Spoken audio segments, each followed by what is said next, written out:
இது தனி வீடே இருக்காதுன்ற ஒரு யோசனை வந்துச்சு சார். ஏன்னு சொல்றேன் பாருங்களேன். ஃபர்ஸ்ட் ஒரு தனி வீடுனா எனக்கு அதுக்கு செக்யூரிட்டி வேணும். என் குழந்தைங்க உள்ள சேஃபா இருக்கணும். எங்க அம்மா அப்பா ஒரு காலத்துல எல்லாரும் ஒண்ணா இருந்தாங்க வீட்ல. நீங்க எல்லாரும் அம்மா அப்பா கூட இருக்காங்களா? இல்ல. சோ தனி வீடு அது. ஒரு எலக்ட்ரீஷியன் அவசரத்துக்கு கிடைக்க மாட்டேங்கிறாங்க, பிளம்பர் கிடைக்க மாட்டேங்கிறாங்க, ஒரு கார்பெண்டர் கிடைக்க மாட்டேங்கிறாங்க. ஏதோ ஒன்று ஒரு கம்யூனிட்டில இருந்தீங்கன்னா அவங்க ஒரு கம்யூனிட்டிக்குள்ளே இருப்பாங்க. ஒரு 500 வீடு இருக்க கம்யூனிட்டினா அங்க எலக்ட்ரீஷியன் பிளம்பர் கார்பெண்டர் எல்லாம் உள்ளுக்குள்ள இருப்பாங்க. முன்னாடி எல்லாம் நம்மலாம் போய் ஸ்ட்ரீட்ல போய் சாதாரணமா விளையாடுவோம் சார். இன்னைக்கு ஸ்ட்ரீட்ல நம்ம பசங்க விடுறது இல்ல.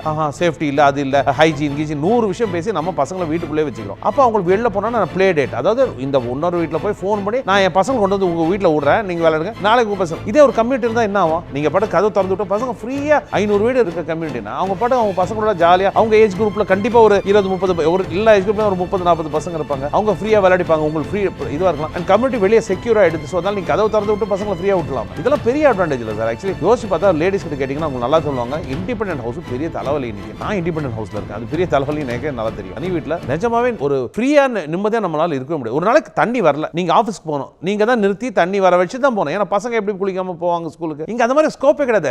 500 பேர் இருக்க வீட்டில் யாராவது அசோசியேஷன் ஒரு பிரசிடென்ட் இருப்பாரு, அது இல்லாம ஒரு கேர்டேக்கர் இருப்பாங்க, ஒரு மேனேஜர் இருப்பாங்க. அவங்க போய் சரி பண்ண போறாங்க. தண்ணி வரலன்னா தனி லேண்டு வாங்கி வீடு கட்டினாதான் சார் அதிக லாபம். அதான் உண்மை. ஆனா அது மாற போகுதுன்னு எனக்கு ஒரு ஃபீலிங். ஒரு கம்யூனிட்டிக்குள்ள சூப்பர் மார்க்கெட் இருக்கு, ஒரு கம்யூனிட்டிக்குள்ள ஒரு சின்ன ஃபார்மசி இருக்கு, ஒரு கம்யூனிட்டிக்குள்ள ஒரு சலூன் இருக்கு, ஒரு கம்யூனிட்டிக்குள்ள ஒரு சின்ன ஒரு காஃபி ஷாப் இருக்கு. எல்லாமே இருக்கு சார். ஆக்சுவலி நீங்க படிக்கட்டுல ஏறி வரீங்கல்ல, வந்து ஒரு காமன் ஏரியா லேண்ட் ஆவறீங்கல்ல, அது கூட காமன் ஏரியா தான். அந்த காமன் இப்ப நான் படிக்கட்டு, இப்ப உங்க தனி வீடு பண்ணீங்கன்னா படிக்கட்டு வராம நீங்க முதல் மாடிக்கு வர போறீங்களா? வர முடியாது. அதுல இருந்து ஆரம்பிச்சு ஒரு கிளப்ன்றது எதுக்கு? ஒரு ஸ்விமிங் பூல் இருக்கு. ஸ்விமிங் பூல்ன்றது ஒரு 5000 சதுரடியோ இல்ல 10000 சதுரடி ஒரு பெரிய ஸ்விமிங் பூல் கட்டுறோம் நாங்க ஒரு ப்ராஜெக்ட்ல வச்சு. அது எல்லாரும் தான் அதை யூஸ் பண்ண போறாங்க. அந்த ஏரியாவை கான்ட்ராக்ட் ஒரு டெவலப்பர் நாங்க தான் கட்டி ஆகணும். அது எங்க ஏரியாலனா எப்படி? அது எல்லாம் சேர்த்து தானே. அதனால தான் அதுக்கான வேல்யூ. நீ காமன் ஏரியா கிளப் வேணும், உங்களுக்கு ஒரு வாட்ச்மேன் ரூம் வேணும், ஒரு ஸ்விமிங் பூல் வேணும், ஒரு ஜக்கூசி வேணும், ஒரு பார்ட்டி ஹால் வேணும், உங்களுக்கு ஒரு ஷட்டில் கோர்ட் வேணும். இந்த கம்யூனிட்டிக்குள்ள இதெல்லாம் ஏரியாவை நாங்க கட்ட உங்களுக்கு வேல்யூ இருக்கா இல்லையா? நீங்க சாயந்தரம் போய் உங்க பக்கத்துல இருக்க நெய்பர் வாங்க சார் 2 பேரும் போய் ஷட்டில் விளையாட்டு வருவோம். சோ நீங்க வெளியே போனால இப்போ நீங்க தனி வீட்ல இருந்தீங்கன்னா கண்டிப்பா வீட்ல இருந்து கிளம்பி ஏதோ ஒரு YMCல ஏதோ கிரவுண்ட்ல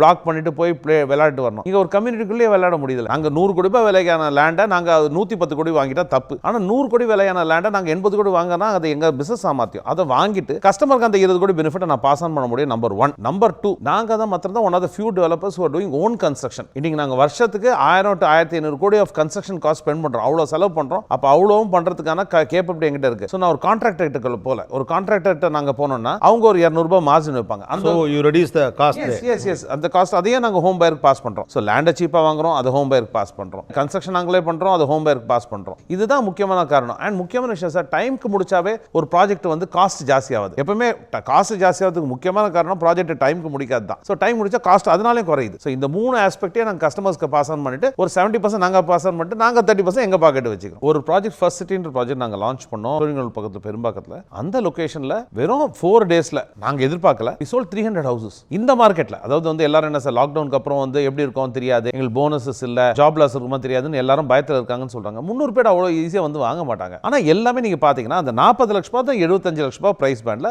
ஃபுல் அப்சார்ப்ஷன் இருக்கு. 1 crore மேல போதுனாவே கொஞ்சம் டேப்பர் ஆகுது சார். நாங்க 35 lakh கம்மியா ரொம்ப பண்றது இல்ல, அதனால எங்களுக்கு அந்த செக்மெண்ட் தெரியல. 1 crore மேல டேப்பர் ஆகுது. அவங்க பார்த்து தான் வாங்குறாங்க. அவங்க யோசிச்சு கரெக்டா இது அப்புறம் மார்க்கெட் சரிமா அதுன்னு பாக்குறாங்க. பட் எங்களை பொறுத்தவரைக்கும் இந்த லாக்டவுனுக்கு அப்புறம் நாங்க எல்லா பில்டரும் சொல்ற மாதிரி நல்ல ஒரு ஒப்பீனியன் சொல்லணும்னு சொல்ல எங்களுக்கு ரொம்பவே நல்ல இருந்திருக்கு மார்க்கெட். இந்த பீரியட் மாத்திரம் நாங்க 1000 கோடிக்கு மேல சேல்ஸ் பண்ணிருக்கோம்.